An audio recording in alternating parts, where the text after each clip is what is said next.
Já estamos de volta com o programa de entrevistas. Hoje, conversando com o secretário de Pesquisa e Planejamento da Prefeitura Municipal, o Marcel, em que ele vai estar conversando conosco sobre a cidade, né? E no início disse que tem que pensar Joinville em 2035, né? 2040, e ele me explicava que não, Sérgio, não é mais assim o planejamento, não é mais assim. Mas, antes da gente voltar a essa questão, ou na prática, né, explicar, vamos falar sobre o projeto que está na Câmara de Vereadores. Do que se trata, Marcelo? Bom, essa é uma das grandes transformações que foram feitas na revisão do plano diretor. Tá? Essa revisão que foi feita, ela ficou pronta em 2022, ela foi muito feliz no sentido de abrir o crescimento de Joinville, tá? De forma vocacionada, vou usar esse termo, tá? Então, assim, havia sempre uma ideia de que a cidade não deve crescer em território, ela deve ficar contida no território existente. Deixa uma explicação. Como é que Joinville vai crescer fora das suas fronteiras? Mas não é isso. Não, porque, claro, toda vez que a cidade cresce, aumenta o custo de manutenção, de operação da cidade. Como é que a cidade cresce, Marcelo? Então, ela cresce de várias maneiras, né? Ela vai crescer, e aí que é o X da questão. Há indicadores, né, no mundo inteiro. Então, o que está acontecendo? Da mesma forma, por exemplo, aquele grande crescimento populacional que havia no Brasil reduziu, né? A pirâmide populacional está mais esbelta, né? Mas cidades como Joinville são cidades que tendem a continuar crescendo nesse universo, tá? São cidades que tendem a crescer segundo dados, você tem professores aí da ONU, etc., Slomo Angel, outros autores aí, cidades com perfil de Joinville podem crescer até 70%, 80% nos próximos 30 anos. Quase duplica? Quase duplica. Que é o que aconteceu nos últimos 30 anos também, tá? E não é o crescimento orgânico no sentido das pessoas terem filhos, é justamente o fato da cidade ter uma economia muito diversificada e muito forte, que atrai as pessoas em busca de oportunidade. Então, a tendência, talvez, de cidades menores do interior seja diminuir a população e essas pessoas vêm para cá. Né? Um evento como o que aconteceu lá no Rio Grande do Sul, manda pessoas, e Joinville é um dos destinos procurados. Tá?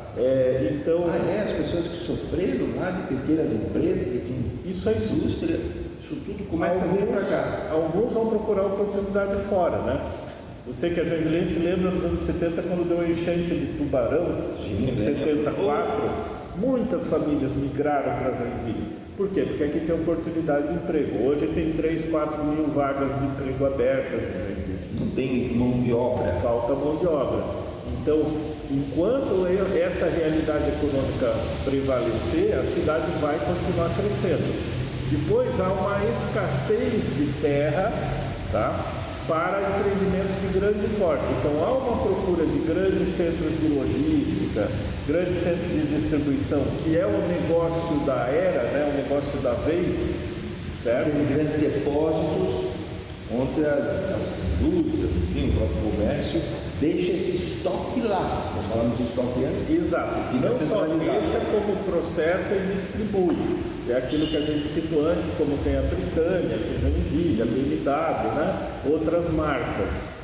Esse tipo de negócio ele é um negócio em franco crescimento, tá? Além da própria expansão da nossa base industrial. Então, por exemplo, se eu tenho aqui uma sede da General Motors, é natural que um próximo investimento seja aqui também. Da própria empresa. Da própria empresa, né? As empresas tradicionais, Joinville, LEP, empresas centenárias, não pararam de ampliar, né? É raro uma empresa aqui que ela parou de ampliar o seu negócio, certo?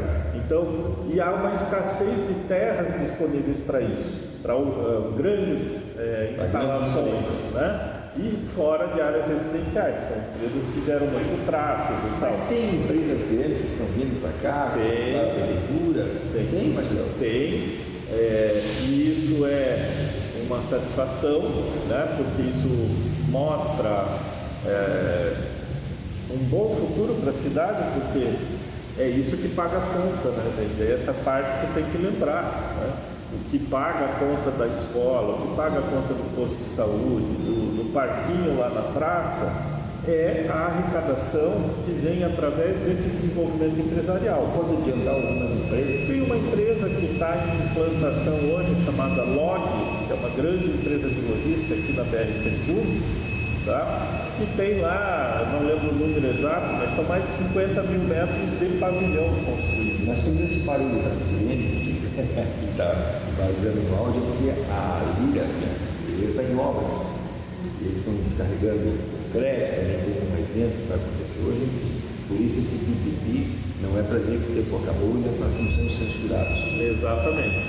Essa é a dinâmica da cidade grande, né? A gente já nem, nós aqui que trabalhamos aqui, a gente nem escuta mais, né? Mas aí por isso que tem uma empresa logo chegando na cidade, que é uma grande empresa de logística, né? Que distribui várias marcas, atende grandes portais de comércio, por exemplo, não sei exatamente quais, vou dar como exemplo, Amazon, Mercado Livre, Magalu, né, esses grandes portais de comércio eletrônico, eles têm centros de logística que vão fazer a particionamento da mercadoria, distribuição, até você receber na sua casa lá, seja lá a capinha do celular ou em 24 horas, tu compra hoje, amanhã está na tua casa. Amanhã está na tua casa. Deus, uma coisa, eu fico impressionado. Porque existem esses centros de distribuição em todo o país com esse grande mecanismo de logística, né? Então esse é um dos negócios do presente que estão vindo para cá. Por quê? Porque nós estamos aqui entre 5 portos, né? Então a logística aqui é tanto para entrada como saída de produtos. Exatamente. Além dessa loja, quem mais está vindo para cá? Olha, recentemente abriu aqui uma unidade grande de uma empresa chamada Cinto, com S, tá? Que é uma empresa do ramo mecânico. Nós temos aqui, agora não lembro o nome da empresa, até eu fiquei surpreso porque não conhecia, é a maior fundidora de cobre do Brasil. Que já está aqui da cidade já está funcionando no Perini. Então, assim, são movimentos que vão acontecendo que às vezes nem vira notícia, né, para o público em geral, mas são todas empresas de porte médio grande que faturam mais de 100 milhões. Um abraço de Férias, que é o proprietário dessa empresa, manda um abraço porque além de ser um grande industrial na cidade, hoje com faturamento bilionário, cobre é um dos minerais mais caros do mundo, né? Vem lá do Chile, chegam aqui, é processado nessa empresa. E o Félix tem detalhe, sabe, Marcel, que eu admiro, é a sua humildade. Exato. Né? E claro, o próprio negócio em si. Então, a demanda que a gente tem aqui para grandes parques logísticos e empresariais, industriais, ela estava limitada à disponibilidade de terras em Joinville, então acabava levando as empresas para fora da fronteira de Joinville, para Arapari, para Garuva, para Guaramirim, para outros lugares. E foi muito importante demonstrar isso na revisão do plano diretor, e aí a gente, junto com a Câmara de Vereadores, né, foi super parceira, conseguiu fazer essas mudanças. Então Joinville criou diversas áreas de expansão urbana, certo? Cada uma com uma vocação. Então nós temos área de expansão urbana no bairro Espinheiros, certo? Que ainda vai ser regulamentada. Lá a vocação é náutica, turismo, habitação, gastronomia, serviços. Nós temos, aqui já foi regulamentada também a expansão campestre, lá o Vale Verde. Então lá também tem a parte das marinas, que tem náutica, lazer e turismo. Tem localiza onde é que é isso geograficamente para as pessoas? Olha, o bairro Espinheiros todo mundo conhece ali, né? Junto à Lagoa de Saguaçu. A parte da expansão campestre é na região da Estrada da Ilha, Estrada Timbé, Estrada da Fazenda, no norte. Acessa o Rio Cubatão. Vale do Rio Cubatão, ali, tanto do Rio Antigo quanto do Canal Extravasor. Região norte, ali, um pouquinho antes de Pirabiraba. Entre Pirabiraba e a Baía da Babitonga, né? Então, um trecho grande ali. Então, ali é uma região para moradia, para áreas também de lazer, turismo, gastronomia, náutica, tá? Então, tem essa vocação. Essa região sul de Joinville, mais próxima dos bairros residenciais, essa tem justamente a vocação empresarial. Por quê? Porque está sendo cruzada pela BR-101, que é um grande eixo de logística. E aí, dali você tem também, né, a cidade, como você disse, planejada conforme o que já existe, né, na organização atual. O que não vou inventar nada. Isso, a gente muda um pouco aquele modelo, né? De assim, vou desenhar uma cidade para daqui a 30 anos. Não, eu uso todos os recursos tecnológicos e isso é um dos motivos da gente ter recebido aquele reconhecimento de cidade bem planejada, é exatamente usar recursos tecnológicos, depois eu explico melhor. Mas eu uso esses recursos para fazer uma gestão do território. Certo. E isso é em tempo real. Isso não é só pensando a longo prazo, mas é uma gestão de tempo real. Claro que para eu fazer uma mudança no plano diretor, há um processo que leva alguns anos até se consolidar, né? Mas ele surge a partir de dados e estatísticas que eu tenho em tempo real. Ou seja, Marcel, para que a gente possa traduzir no meu caso para a minha própria linguagem, quando você fala nesse tempo real, significa que a cidade mesmo ela vai se adequando ao seu futuro e vocês vão acompanhando e projetando. Perfeitamente. Não aqui desse ano até 2035, não é assim? Exatamente. A gente tem acesso, né, a uma infinidade de informações dentro da cidade.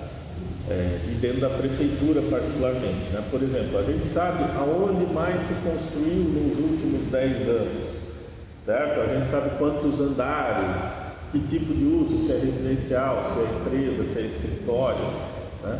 E com isso a gente também vai intercalando essa informação com a capacidade da infraestrutura, né? Sistema viário, rede de água, rede de esgoto. O que está planejado no marco de saneamento até 2033, a universalização da rede de esgoto num determinado território, né, que a cidade já tinha, e por aí vai. Então, trabalhar não é mais com planejamento urbano, né? Não é mais feito em cima de, eu quero pegar um modelo, importar e trazer para cá um modelo de cidade que é considerado bom. Curitiba é uma coisa bacana, eu vou implantar uma mini Rio de Janeiro. Copiar Curitiba, né? E nem é aquela postura de, eu sou o gêniozinho do urbanismo, porque eu sei o que ninguém sabe e, portanto, tenho que fazer o que eu estou dizendo, porque eu sou o único inteligente aqui da paróquia, né? Que, brincando um pouco, né? Mas a gente teve em alguns momentos aí da nossa história figuras, né? Que se colocavam aí como, eu brinco, eu chamo de professores de Deus, né? E que não eram competentes, Marcelo. Não. Não, competentes quer dizer o seguinte, né? Não mudaram muita coisa. Pegaram a estrutura, tocaram, dizendo, eu sei, eu faço, na verdade, acho que eles estavam mais interessados na promoção pessoal. Na promoção pessoal, né? E aqui eu acho que vem a grande diferença. A gente aqui tem uma equipe e não é só de agora, né? Eu acho que Joinville é privilegiada nesse sentido, tem que fazer esse reconhecimento.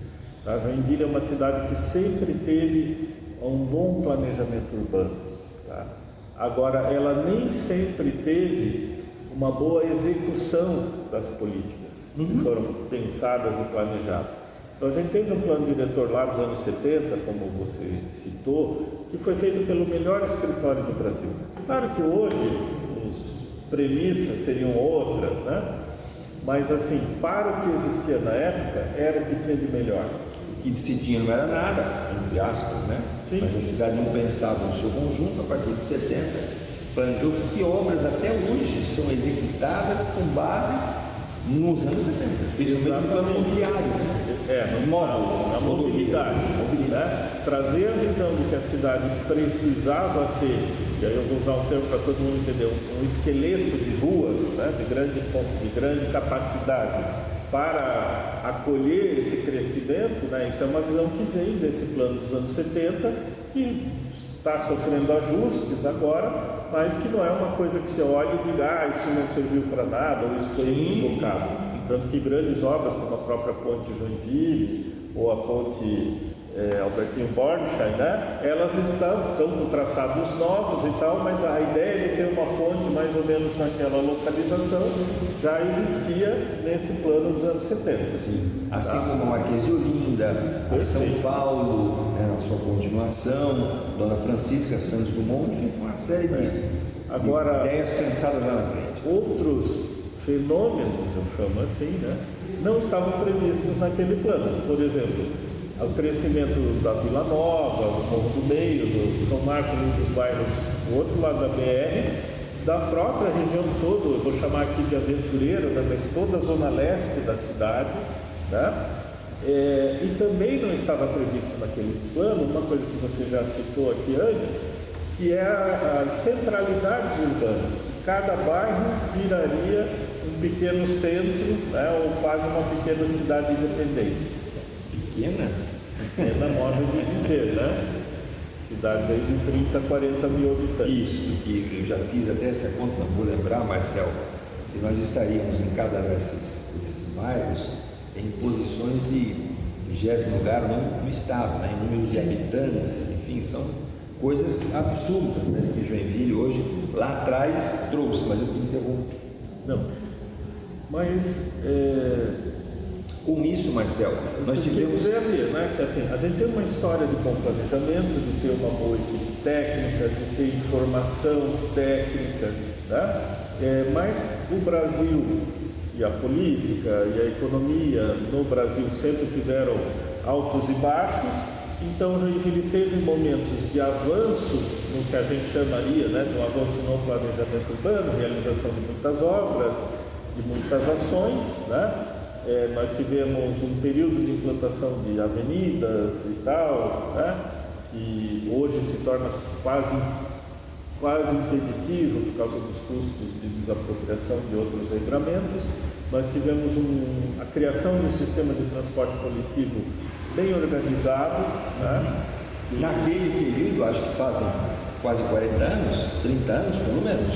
Sim. Aqui foi implantado o sistema da Transfuso de Gideon.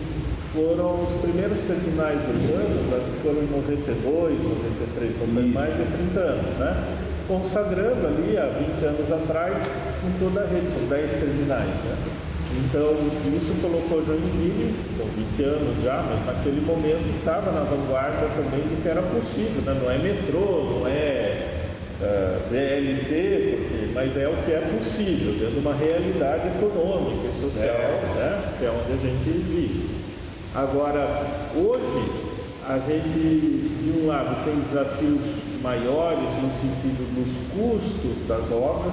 As obras custam muito mais, seja pela parte ambiental, pelos cuidados que precisam ser tomados, seja pela parte da desapropriação, e o valor da terra subiu muito, né? Subiu muito, né? Especialmente nas áreas mais ocupadas, né? Que é onde precisa fazer as melhorias em infraestrutura. Tá? Por outro lado, a gente tem hoje ferramentas tecnológicas que ajudam muito. Então, o que antes era empírico, né? Eu vou lá, a equipe observa, faz levantamentos, anotações. Ora veja, pode ser que aconteça aí. Né? Hoje tem as tecnologias à nossa disposição, a ciência de dados urbanos, né? Tem Urban Data Science, tem nome isso, né? À nossa disposição, e Joinville é uma das cidades pioneiras na utilização da ciência de dados. Isso é uma coisa desta gestão, que é um orgulho nosso, que é começar... Duas secretarias aqui por dentro. Exatamente. Começou com a parte de mobilidade, já no URO, vamos fazer aqui o devido registro, merece, mas assim, na atual gestão a gente ampliou para a parte de planejamento como um todo, tá? E aí são segmentos onde o Joinville se destaca, e talvez por isso a gente tenha recebido esses reconhecimentos recentes. E quando você diz, né, essa condição de tecnologia na informática, nós não estamos falando de inteligência artificial. Estamos também, tá vendo? Também. Não é só inteligência artificial, não temos ainda todas as ferramentas, né?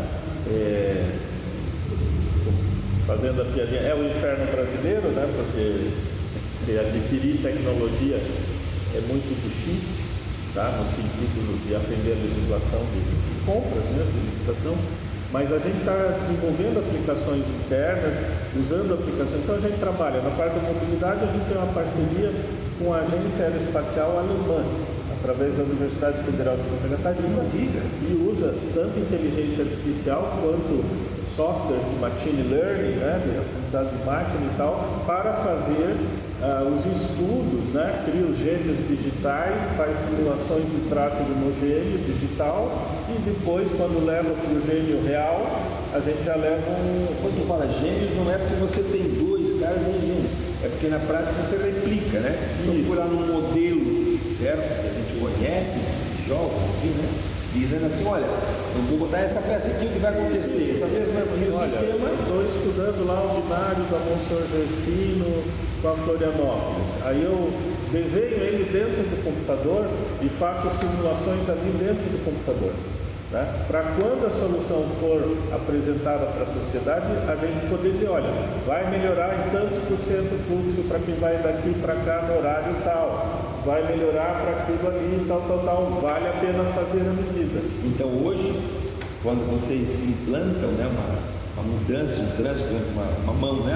Aqui era essa mão, agora mudou a mão, aqui é pista dupla, aqui é pista simples.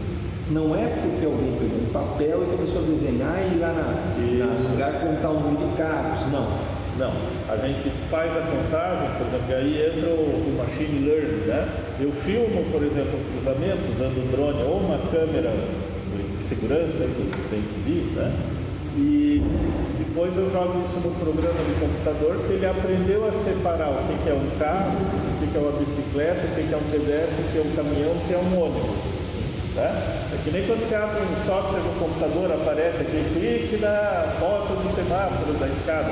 Então esse computador já aprendeu a ler e aí ele faz a contagem. Antes eu tinha que botar uma pessoa de pé na esquina fazendo clique para fazer essa contagem. A gente vai parar, mas só para ter uma ideia, que eu fiquei surpreso, a empresa Eldorado, né, de mídia outdoor.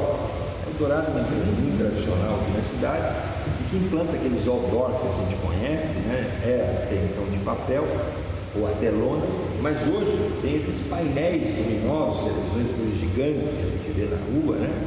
Uma das coisas que eu não sabia, Marcelo, é que eles têm uma tecnologia no próprio painel digital que conta o número de celulares que passaram por ele. Eu fiquei surpreso, mas como os celulares? Não, eles contam. Então, quando eles vão vender, digamos, aquele espaço, eles estão dizendo, olha, aqui tem um fluxo de tantas mil pessoas andando, de bicicleta, de carro, que estejam com o celular. E a partir daí eles fazem, né, a valorização do processo. São coisas fantásticas. A gente volta a conversar daqui a pouquinho, falando mais sobre Joinville e também o nosso futuro. É um instantinho só.